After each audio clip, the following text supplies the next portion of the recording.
வணக்கம் நண்பர்களே, இன்றைக்கான வீடியோ என்னென்னு பார்த்தீங்கன்னா, ஒரு அடர்ந்த வனப்பகுதிக்குள் இரவு பயணம். அதாவது மேட்டுப்பாளையம் செக் போஸ்ட்டில் இருந்து கோத்தகிரி வழியாக ஊட்டி போகிறதுக்கு நமக்கு ஒரு வாய்ப்பு கிடச்சிருக்கு. அதில் நமக்கு எந்தெந்த அனிமல் சைட் ஆகிருக்குன்னு இந்த வீடியோவில் பார்ப்போம். நம்ம ட்ரிப் லைஃப் சேனல் ஆரம்பித்து சில நாட்கள் தான் ஆகுது. அது மட்டும் இல்லைங்க, நம்ம சேனலில் இதுதான் முதல் வீடியோ. மறக்காமல் எல்லோரும் சப்ஸ்கிரைப் பண்ணிடுங்க. நீங்கள் கொடுக்குற சப்போர்ட்டை தான் நான் மேலும் தொடர்ந்து வீடியோ போட முடியும். கரெக்டாக பார்த்தீங்கன்னா, நம்ம மேட்டுப்பாளையத்துலேருந்து கோத்தகிரி போகிற செக் போஸ்ட்டில் என்ட்ரி போட்டு நம்ம அட்வென்ச்சர் ஸ்டார்ட் பண்ணியாச்சு. கீழே செக் போஸ்ட்டில் என்ன சொல்லி விட்டாங்கன்னா, யானைகள் நடமாட்டமோ காட்டெருமை நடமாட்டமோ அதிகமாக இருக்குது, எக்காரணத்து கொண்டு உங்கள் வாகனங்களை இடையில நிறுத்திடாதீங்கன்னு சொல்லியிருந்தாங்க. போய் கொஞ்சம் தூரத்துலேயே நமக்கு காட்டெருமை நம்ம ரோடை மறைச்சி நின்றுட்டு இருந்தது. அதை நீங்களும் பாருங்கள்.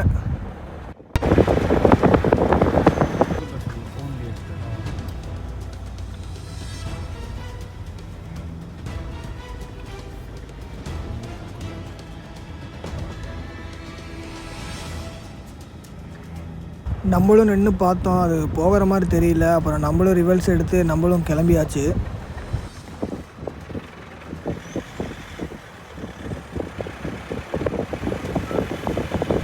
மறுபடியும் நமக்கு காட்டு எருமை தாங்க சிக்குச்சு. அது பாட்டுக்கு ரோட்டில் நடந்து போயிட்டு இருந்துச்சு. நம்ம அதுக்கு எந்த ஒரு டிஸ்டர்பன்ஸ் இல்லாமல் பின்னாடி நின்றுட்டு இருந்தோம். அது ரோடு கிராஸ் பண்ணுற வரையும் பார்த்துட்டு நம்ம சைடில் இங்கிட்டு திரும்பி பார்த்தா இங்கிட்டு ஒரு காட்டு எருமை நின்றுட்டு இருந்துச்சுங்க.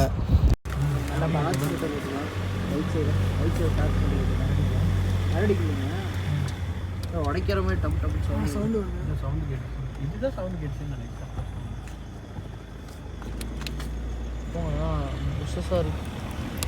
நம்ம ஏன் கோத்தகிரி ரோடை நைட் ரைடுக்கு சூஸ் பண்ணணுன்னு பார்த்தீங்கன்னா, குன்னூரை கம்பேர் பண்ணும்போது இந்த ரோட்டில் வனவிலங்கு நடமாட்டம் ரொம்ப அதிகம். அதுக்கு தகுந்த மாதிரியே பார்த்தீங்கன்னா, நம்ம வர வழியிலேயே நிறையா வனவிலங்குகளை பார்த்துட்டோம்.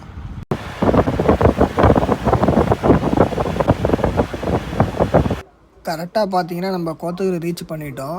இப்போ இங்கேருந்து நம்ம கோத்தகிரிலேருந்து நம்ம ஊட்டி போயிட்டுருக்கோம்.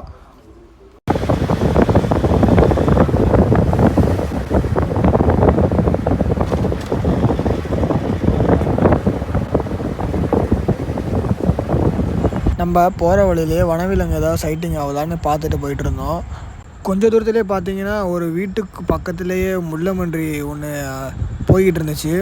நம்ம கார் சவுண்டை கேட்ட உடனே அது வேகமாக உள்ளே ஓடிச்சு.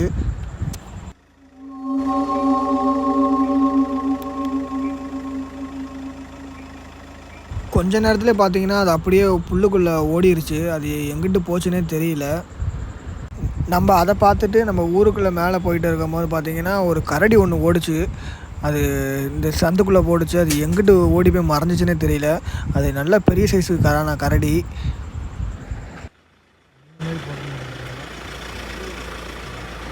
அதை என்னால் வீடியோ எடுக்க முடியலை. நான் அப்போ தான் கேமராவை ஆஃப் பண்ணிவிட்டு உக்காந்தேன். திடீர்னு பார்த்தீங்கன்னா, அந்த கரடி ஒரு சந்துக்குள்ளேருந்து ஓடி வந்துச்சு. நான் திடீர்னு கேமரா ஆன் பண்ணுறதுக்குள்ள அது எங்கிட்டு போச்சுன்னே எனக்கு தெரியல.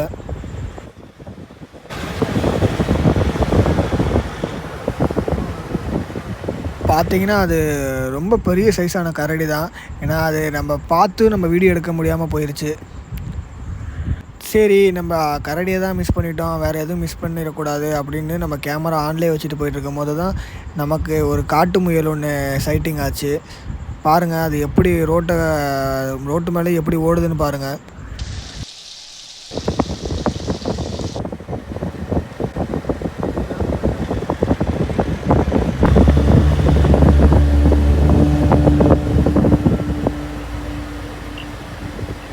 பார்த்தீங்கன்னா, அது அப்படியே குதித்து உள்ளே ஓடிடுச்சு. நம்ம அப்படியே நம்ம வேறு ஏதாவது சைட்டிங் ஆகுதான்னு நம்ம பார்த்துட்டு போயிட்டுருக்கும்போது நமக்கு மறுபடியும் காட்டெருமை தாங்க சிக்குச்சு. அது ரோட்டு மேலேயே நின்றுட்டு இருந்தது. அதையும் பாருங்கள்.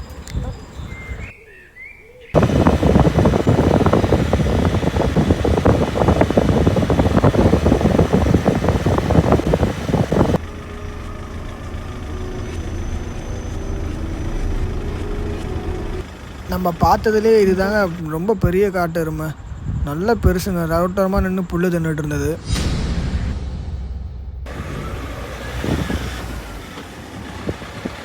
இந்த கோத்தகிரி ரோட்டுக்குள்ளே போகிறதுக்கே கொஞ்சம் திக்குன்னு தாங்க இருந்துச்சு. ஏன்னா எந்த டைமில் என்ன குறுக்கா வருமே தெரியாது. ரொம்ப ஒரு மாதிரியான திக்குன்னே இருந்துச்சு. ஏன்னா கீழே வேறு செக் போஸ்ட்டில் வேறு யானை இங்கே நடமாட்டம் அதிகமாக இருக்குன்னு சொல்லியிருக்காங்க. ஆனால் எந்த நேரத்தில் வந்து குறுக்கால் வந்து நிற்குன்னே தெரியல. அதனாலே ரொம்பவே திக்குனே போச்சு இந்த பயணம். நான் ஏன் இப்படி சொல்கிறேன்னா, உங்களுக்கே தெரியும் கோத்தகிரி வனவிலங்குகள் நடமாட்டம் ரொம்ப அதிகம்னு உங்களுக்கும் தெரியும். அப்படியே வேறு ஏதாவது சைட் ஆகுதான்னு பார்த்துட்டு போயிட்டுருக்கும்போது பார்த்தீங்கன்னா, ஒரு குட்டி சிறுத்தைங்க நம்ம காரை பார்த்து சவுண்டை கேட்ட உடனே அது உள்ளே ஓடிச்சு. நம்மளால் வீடியோ எடுக்க முடியல. நம்ம காரோட டேஷ் கேமராவில் ரெக்கார்ட் ஆகிருக்கு. நான் அது காட்டுறேன். அந்த அளவுக்கு கொஞ்சம் குவாலிட்டி கம்மியாக தான் இருக்கும், பாருங்கள்.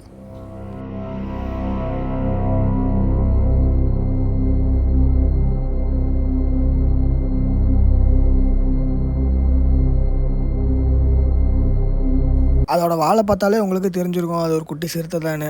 நம்ம கேமராவில் ரெக்கார்ட் பண்ண முடியல, டேஷ் கேமராவில் பண்ணனால அந்தளவுக்கு கொஞ்சம் குவாலிட்டி கம்மியாக தான் இருந்துச்சு.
பார்த்த உடனே கொஞ்ச நேரத்துலேயே அது உள்ளே ஓடிடுச்சுங்க வேகமாக.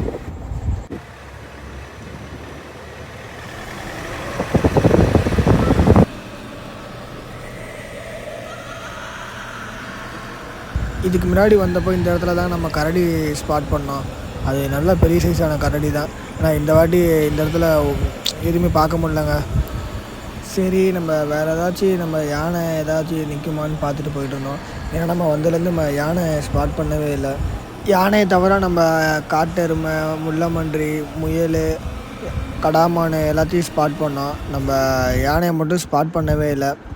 ஸோ அடுத்த வீடியோவில் நம்ம யானையை ஸ்பாட் பண்ண வீடியோ நம்ம கண்டிப்பாக நம்ம சேனலில் வரும்.